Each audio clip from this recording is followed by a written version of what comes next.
Hi, my name's Dee and welcome to Sunchild Tarot. Now this is a general reading for the sign in the title below because this is a bulk introduction. As ever, there'll be a timestamp down below so that you can watch more than one and get past all my waffle.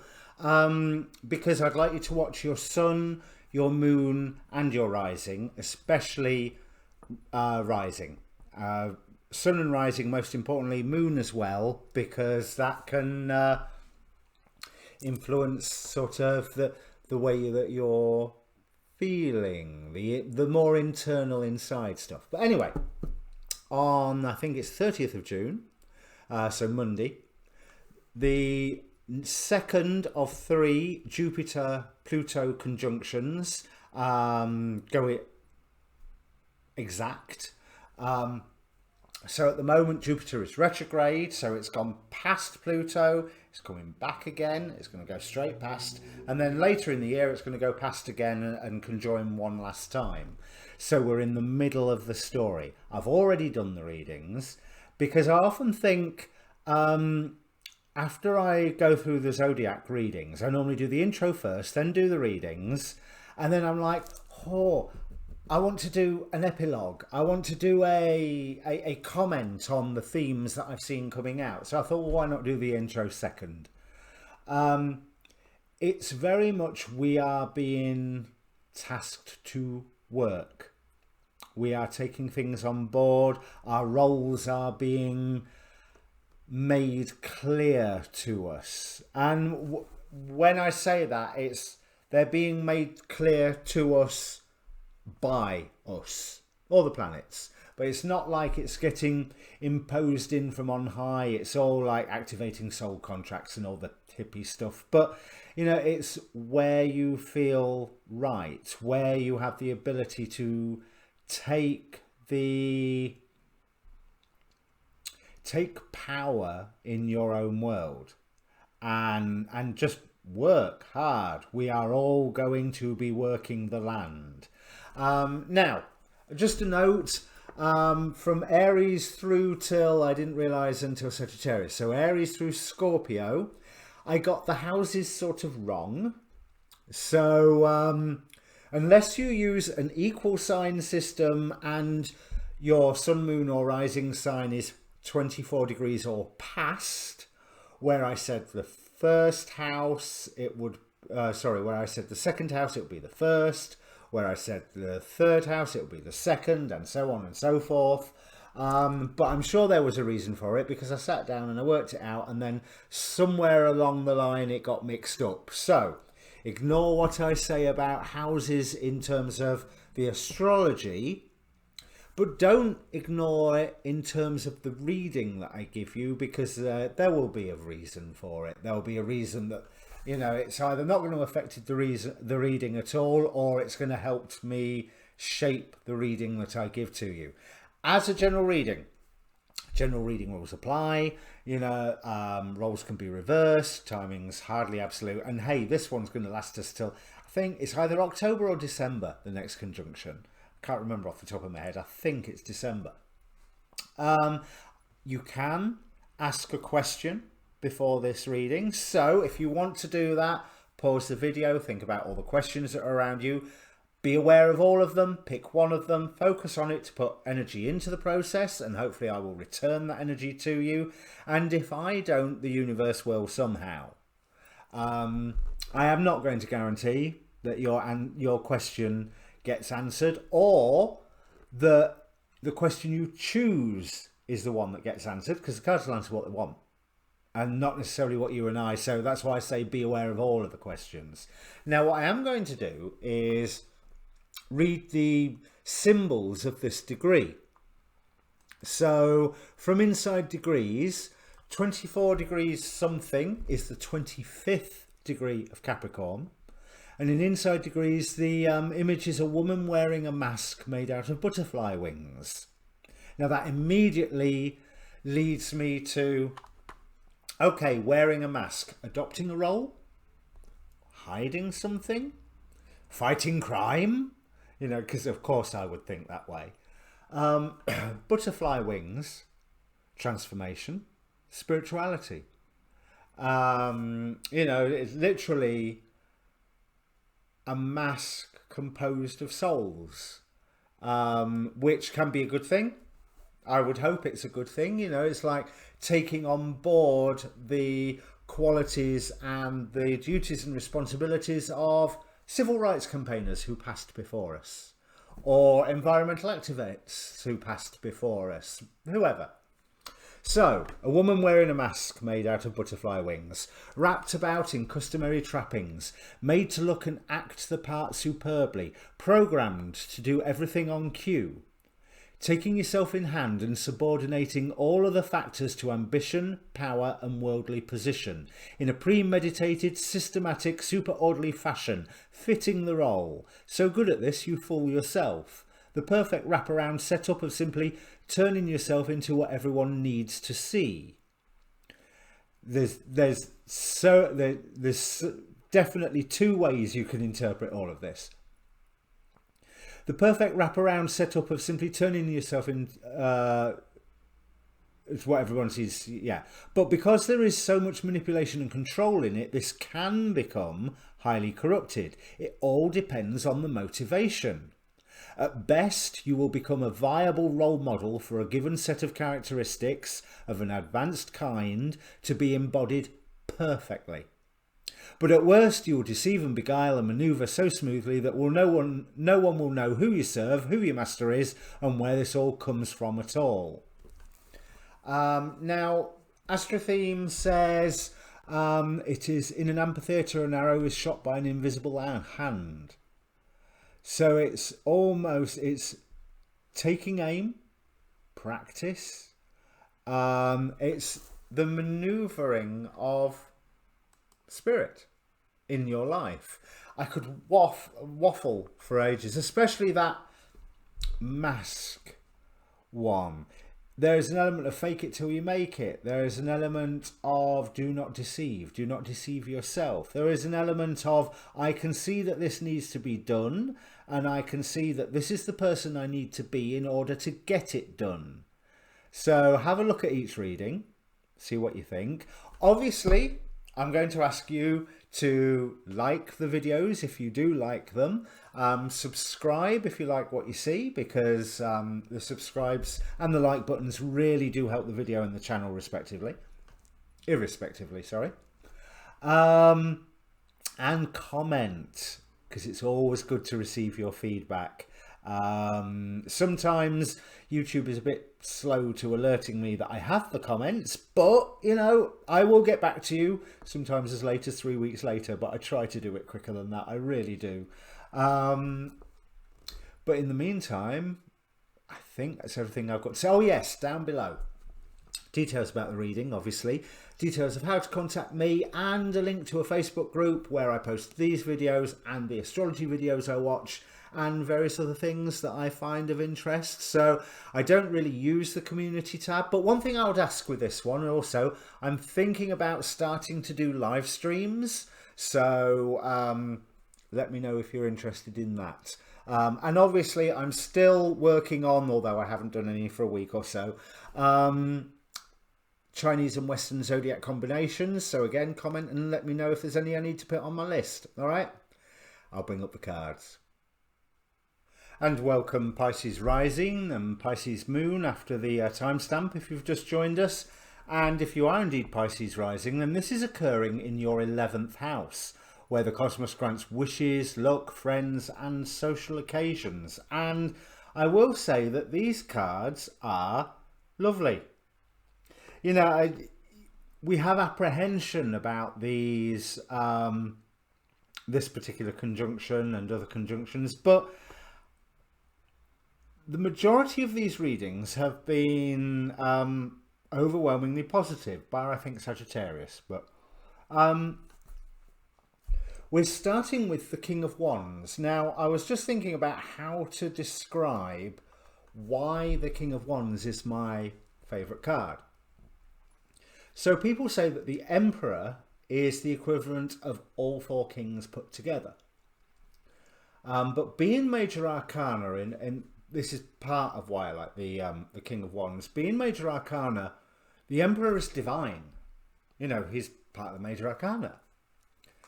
The kings and queens, not so much. They're mortal. And so the King of Wands,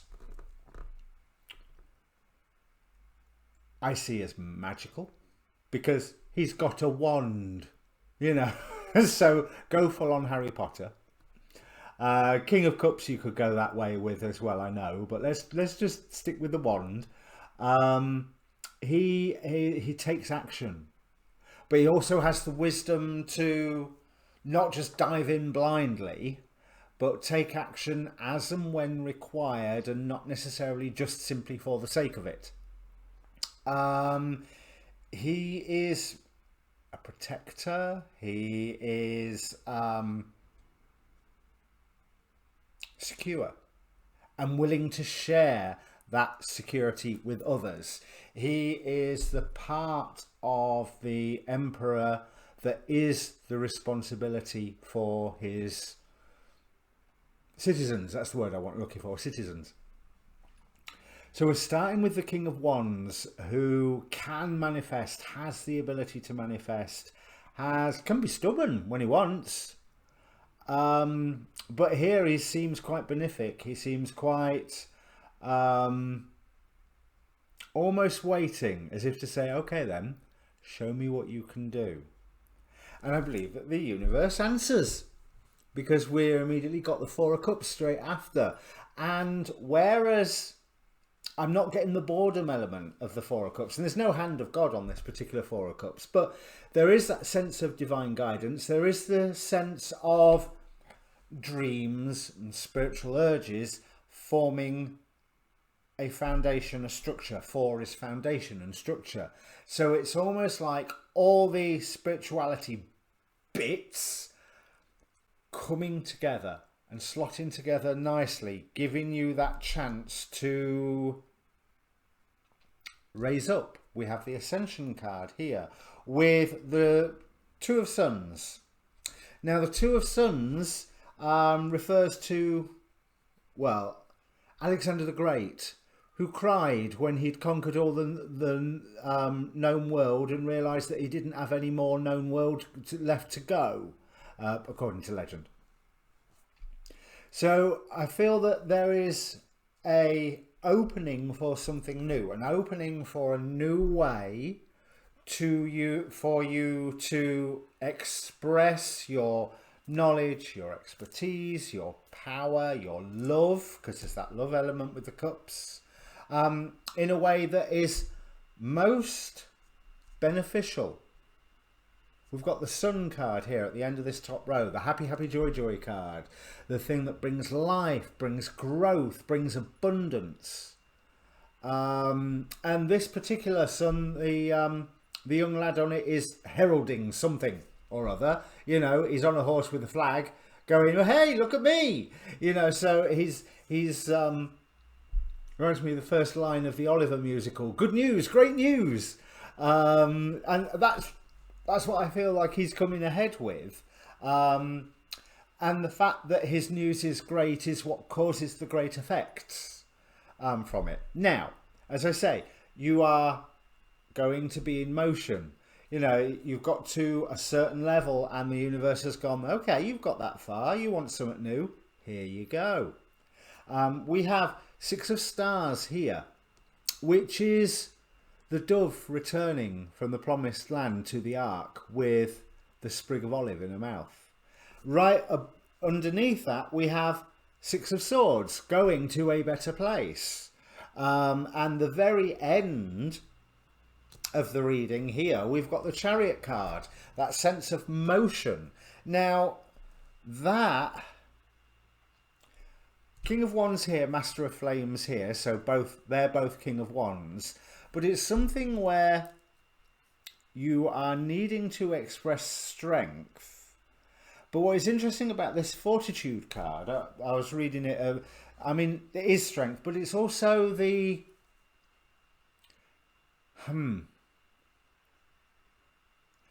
taming of the masculine by the more feminine energies. That's why, I mean, the King of Wands is a tremendously masculine card. There's no denying it in all of his symbolism.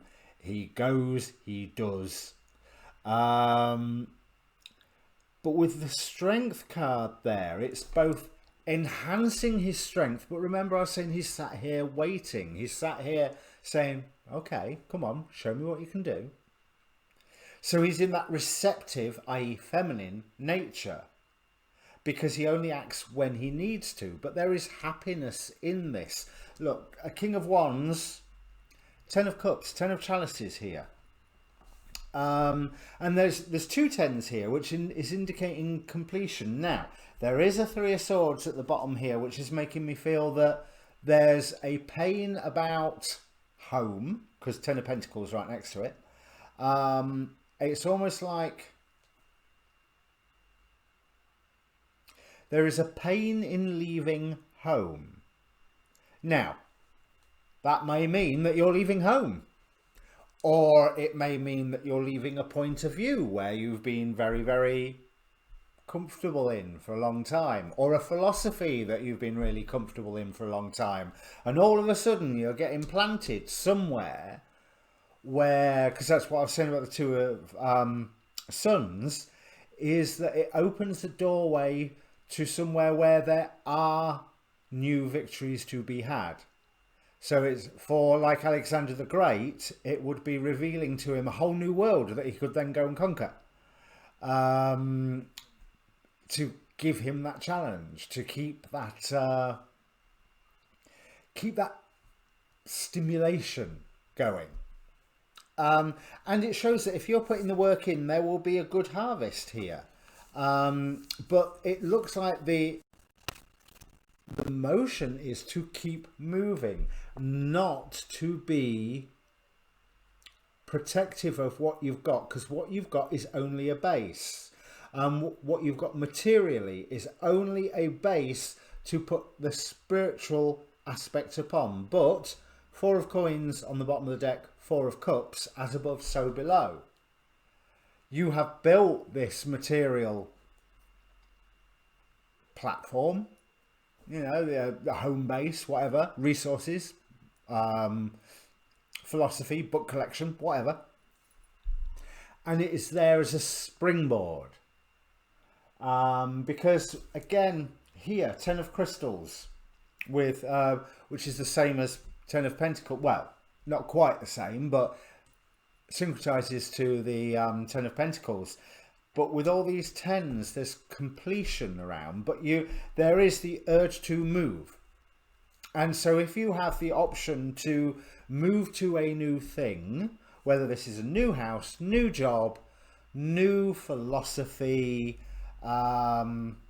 then accept that invitation. You know, go for the new. As Minnow Pond always says, go for the new, but that's because for the time being at least you have exhausted all the opportunities that you have around you in your current environment, job, home, philosophy, whatever.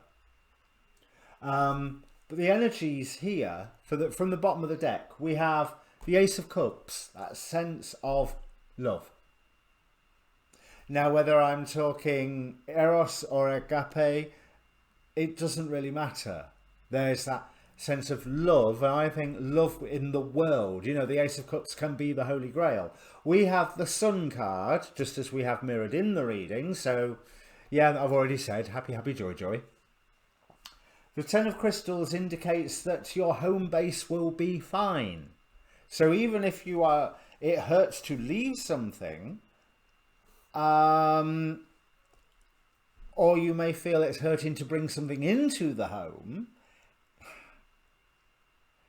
Is that what the hurt's about? I would say that's something to go and work on and check on. Because why would you be drawn to be feeling protective and defensive over it when you're in such a good position anyway? If you are in such a good position, you don't need to be feeling defensive about it, because either it is protected, or by your very presence you are protecting it, or the moment that something turns up, it's going to be dealt with anyway, and you don't even have to think about protection. It's just, oi, you there, stop it, you know, and situation over. However you go, stop it. So that Four of Coins sort of flies in the face of the confidence of this King of Wands, and this confidence that you can be starting with, this area of life where you know that you are an authority, if not the authority. And I would think in your world, you are the authority until someone else comes along to teach you new stuff. Because it's all right being the authority for a while, but after a certain while, it's boring and you want new stuff. But by exposing yourself to the new stuff, all of a sudden you're not the authority anymore because you're back to being a student. But that's good. That is good. It doesn't stop you being the authority where you were the authority. Yeah, I didn't expect that to come up. Let me see. So we've got a good harvest. We've got a declaring a new empire. Oh, so that emperor here. So that's carrying on what I was saying about Alexander the Great. And on the bottom of this, there was, if you watch the shuffle video at the start, then there's sort of two bottoms of the deck for this one because they fell apart. We've got the King of Cups. So mastering your dreams, mastering your emotions, and with it, the Fool. Which was with this card, I think. So that whole new beginning aspect again. Oh, look, I'm a tarot reader telling you you've got a new beginning. But you have, but it's not abandoning the previous story. And that's what you have to worry about. There's the downside here. It's almost like this new beginning makes you think, yeah, but what about all the work I've done? Well, it's still done. You know, it hasn't gone to waste. You've done it all. It's got you to where you are now. And somehow I'm feeling that you don't lose that authority in whatever the old thing is. But remember that this 10 of Cups here is better than wish fulfillment. 9 of Cups is wish fulfillment. 9 of Cups is what you wish for. 10 of Cups is what you need. And what will make you happy, and that is being opened to you.